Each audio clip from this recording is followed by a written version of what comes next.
Ada yun. May tinapon na kuting, 4. Tapos bagong panganak. Ayan oh. Nire-rescue ng aking mag-ina. Pinapadidi. Pinapainom ng gatas.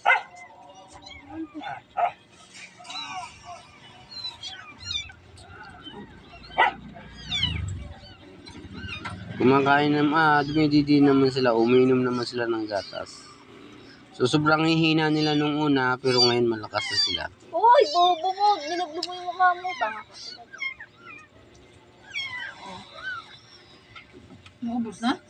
Yan, pinagtsatsagaan nilang painumin ng gatas para mabuhay.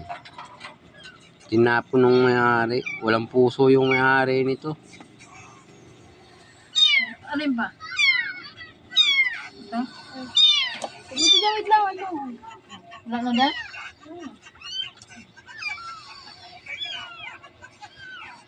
Yung aso ko rin, ayan oh, may sakit.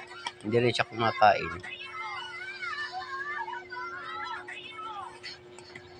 Ayan din ang gatas, pero hindi ko alam kung makarecover siya. Sobrang payat na niya. Umod ka? Ito pa daw siya. Ito pa daw.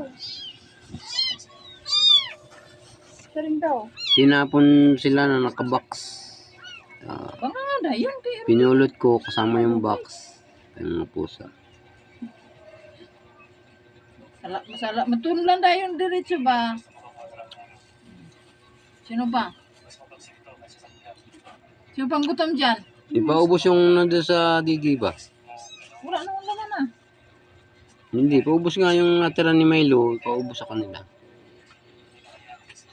Tapos mamaya, bago matulog, padidiin uli. Surot na. Ikaw.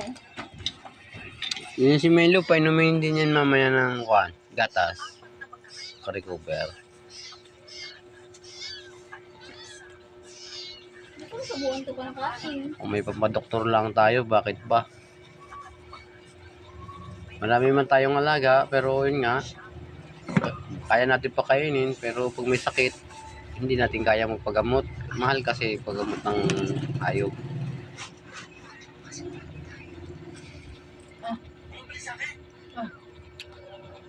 Kain Milo, para makarecover ka. Ulo na mo to. Ay, sir. Ga-addict na na.